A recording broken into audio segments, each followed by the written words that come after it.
மன்னார் மதவாச்சி பிரதான வீதி முருங்கன் பகுதியில் காட்டு யானையொன்று இன்று புதன்கிழமை காலை திடீரென வீதிக்கு வந்தமையினால் குறித்த வீதியூடான போக்குவரத்து சிறிது நேரம் பாதிக்கப்பட்டிருந்தது.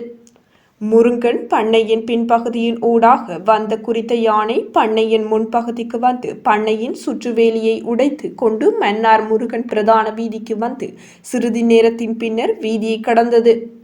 இதன் காரணமாக குறித்த வீதியூடான போக்குவரத்து சிறிது நேரம் பாதிக்கப்பட்டிருந்தது. பின்னர் குறித்த யானை காட்டுப்பகுதிக்குள் சென்றது.